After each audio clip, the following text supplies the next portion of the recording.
പുതിയ വ്യൂവേഴ്സ് വീഡിയോൻ്റെ അടിയിലുള്ള റെഡ് സബ്സ്ക്രൈബ് ബട്ടണും ബെല്ലൈക്കോണും ക്ലിക്ക് ചെയ്യണം. സബ്സ്ക്രൈബ് ചെയ്യുന്നത് ഫ്രീ ആണ്, ചാർജ് ഒന്നുമില്ല.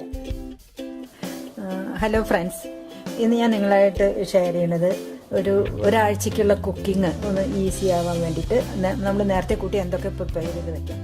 ഇപ്പോൾ ജോലിക്ക് പോകുന്നവർക്കൊക്കെ ആണെങ്കിൽ ഇത് വളരെ ഈസി ആയിരിക്കും. ഞാനും ഇതുപോലെയാണ് ചെയ്യുന്നത്.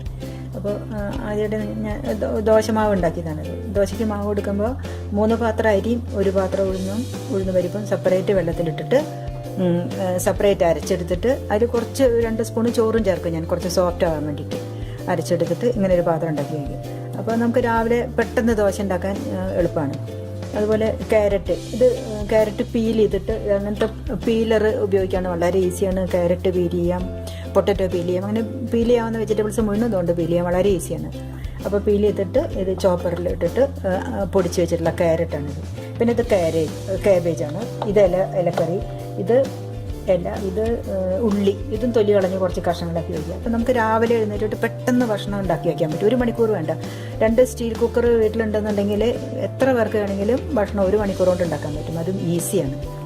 അപ്പോൾ ഇങ്ങനെ പലർക്കും അറിയുണ്ടാവും, എന്നാലും ഞാനൊന്ന് പറഞ്ഞു എന്ന് മാത്രം. അത് ഞാനിങ്ങനെയാണ് ചെയ്യുന്നത്, ഈസിയാണ്. അപ്പോൾ രാവിലെ ഇട്ടിട്ട് അന്നന്നേക്കുള്ള ഭക്ഷണം അന്നന്ന് കുക്ക് ചെയ്തിട്ട് അന്നന്ന് കഴിക്കാം.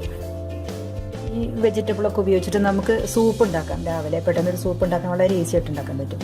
അതേപോലെ ഊത്തപ്പം ഉണ്ടാക്കാനാണെങ്കിലും ദോശയും വെജിറ്റബിളൊക്കെ ചേർത്തിട്ട് ഊത്തപ്പം ഉണ്ടാക്കാൻ പറ്റും. തോരനുണ്ടാക്കാം. പിന്നെ അതുപോലെ വെജിറ്റബിൾസും ഇതുപോലെ കഴുകി കട്ട് ചെയ്തിട്ട് ഇങ്ങനെ പാത്രങ്ങളിലാക്കിയിട്ട് ഫ്രിഡ്ജിൽ വെക്കുകയാണെങ്കിൽ നമുക്ക് അപ്പോൾ കുറേശ്ശെ എടുത്തിട്ട് ഉണ്ടാക്കാം. ഇപ്പോൾ കറികളൊക്കെ ഉണ്ടാക്കി ഒരാഴ്ച മുഴുവൻ ഫ്രിഡ്ജിൽ വെച്ച് പിന്നെയും പുറത്തേക്ക് എടുത്ത് ചൂടാക്കി കഴിച്ച് ബാക്കി അതിലും വെച്ച് അങ്ങനെ അതൊക്കെ ആ മെത്തേഡ് ഹെൽത്തിന് വളരെ ഗുണം ചെയ്യില്ല. ഇതാണെങ്കിൽ കുറച്ചും കൂടെ ഗുണമാണ്.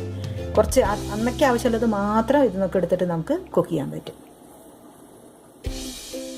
കറി പൗഡറുകളുടെ കാര്യം, അപ്പോൾ ഞാൻ കുറച്ച് ഉലുവ പൊടിയാണ് ഉണ്ടാക്കി വെച്ചിരിക്കുന്നത്. ഉലുവ നല്ലപോലെ കഴുകിയിട്ട് നല്ലപോലെ വെള്ളമൊക്കെ തുടച്ച് കളഞ്ഞിട്ട് നല്ലപോലെ ഡ്രൈ ഫ്രൈ ചെയ്തിട്ട് പൊടിച്ച് വെച്ചതാണത്.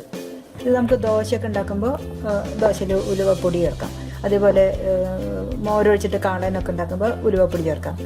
അതേപോലെ ഉലുവ ചേർക്കാവുന്ന എന്ത് കറിയിലും ഈ ഉലുവപ്പൊടി പെട്ടെന്ന് എടുത്തിടാം, നമുക്ക് അങ്ങനെ ഉണ്ടാക്കി വയ്ക്കാം. പിന്നെ ഇത് സാമ്പാർ പൊടിയാണ്. ഇത് സാമ്പാറെല്ലാം വറുത്ത് നമ്മൾ തന്നെ വീട്ടിൽ പൊടിച്ച് വെക്കുകയാണെങ്കിൽ ഇപ്പോൾ കുറേ കാലം ഇത് തന്നെ ഉപയോഗിക്കാം. ഈ സാമ്പാർ പൊടി എങ്ങനെ ഉണ്ടാക്കിയെന്ന് ഞാൻ പിന്നെ പറഞ്ഞുതരാം.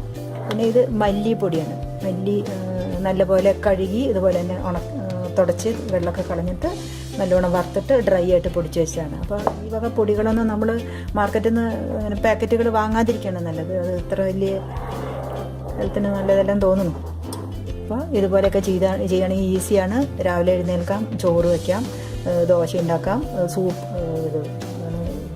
വെജിറ്റബിൾ സൂപ്പ് ഉണ്ടാക്കാം, തോരനുണ്ടാക്കാം. അതുപോലെ ചെറിയ കറികൾ, ഞാൻ കുറേ കറികൾ 10 മിനിറ്റ് കൊണ്ട് ഉണ്ടാക്കണ കുറേ കറികൾ നേരത്തെ പറഞ്ഞിട്ടുണ്ടല്ലോ. ഇനി അതുപോലത്തെ കാണിക്കാം. ചെറുതായിട്ട് ഞാൻ അങ്ങനെയാണ് ചെറിയ കറികൾ പെട്ടെന്ന് ഉണ്ടാക്കുകയാണ് ചെയ്യുക. അപ്പോൾ കഴിച്ച് ഹെൽത്ത് സൂക്ഷിക്കുക. ഓക്കെ, എല്ലാവർക്കും ഇഷ്ടമായി ഉണ്ടാവുമെന്ന് വിചാരിക്കണം. സബ്സ്ക്രൈബ് ചെയ്യണം. Thank you.